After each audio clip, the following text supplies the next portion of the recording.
ఎవరిని కూర్చైనా దేన్ని కూర్చైనా ఒక రిపోర్ట్ నీ దగ్గరకు వస్తే ఆ రిపోర్ట్ మన ఆధ్యాత్మిక జీవితంలో అది రిక్వెస్ట్గా మారునుగాక, రోమర్గా మారకూడదు. చప్పట కొడుతూ స్తోత్రాలు చెప్దాం.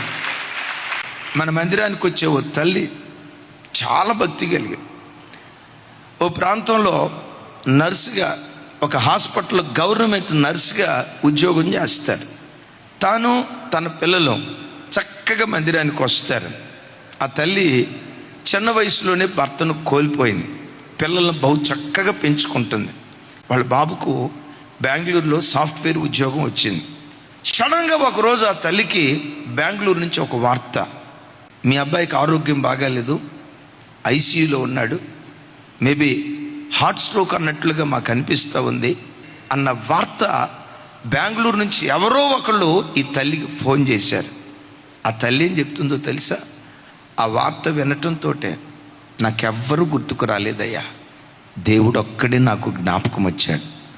ఉన్న పాటును మోకరించా, అయ్యా పెదవరాలి పిల్లలయ్యా, తండ్రి లేని పిల్లలయ్యా, వాడిని విడిచిపెట్టొద్దయ్యా.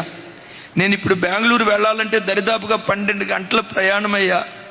ఈ 12 గంటల లోపు ఏదైనా జరగవచ్చు అంటున్నారు.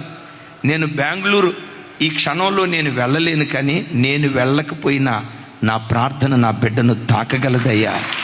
వాడు ఐసీయూలో ఉన్న, చావు బ్రతుకుల మధ్యలో ఉన్న, సీరియస్ కండిషన్లో ఉన్న, నా శరీరం వెళ్ళలేకపోవచ్చు, నా ప్రార్థన నా బిడ్డను తప్పకుండా తాగుతుందయ్యా, బ్రతికించయ్యని ఆ ఉన్న చోటే కుశాలను కూలి ఒక అర్ధగంట సేపు ఏడ్చి ఏడ్చి ఏడ్చి ప్రార్థన చేసిన తర్వాత అప్పుడు ఆ తర్వాత నేను గుర్తొచ్చానట, దైవ సేవకురాలు గుర్తొచ్చారట. అమ్మా ప్రార్థన చేసావు కదా, నీ ప్రార్థన ద్వారా, మనందరి ప్రార్థన ద్వారా మరణాన్ని జీవంగా దేవుడు మారుస్తాడు. ప్రార్థన ద్వారా ఆయుష్కాలాన్ని పొడిగిస్తాడు. తప్పకుండా దేవుడు కార్యం చేస్తాడమ్మా అని ప్రార్థన చేశాం. అద్భుతం ఏంటో తెలుసా? ఇక చనిపోతాడు అని అనుకున్న బిడ్డ ఆ ఐసీయూలో నుండి ఏ బలహీనత లేకుండా సజీవునిగా బయటకు రావడానికి దేవుడు కృప చూపించాడు. ఎందుకో చెప్పమంటారా?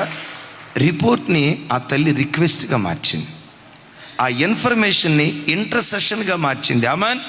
జీవితంలో నీ చెవులతో ఏ వార్త విన్నా కలవరపడుకో, కంగారు పడుకో. వాళ్ళకి ఫోన్ చేసి, వీళ్ళకి ఫోన్ చేసి, అమ్మకు ఫోన్ చేసి, నాన్నకు ఫోన్ చేసి హృదయాన్ని కలవరం చేసుకోకో. మన కలవరాలన్నీ తొలగించే దేవుని సన్నిధిలో నీ ప్రార్థన విజ్ఞాపనలు ఆయనకు తెలియచేయగలిగితే నీ కన్నీటి కడలి కూడా కనుమరుగయ్యేటట్లుగా దేవుడు కార్యం చేస్తాడు.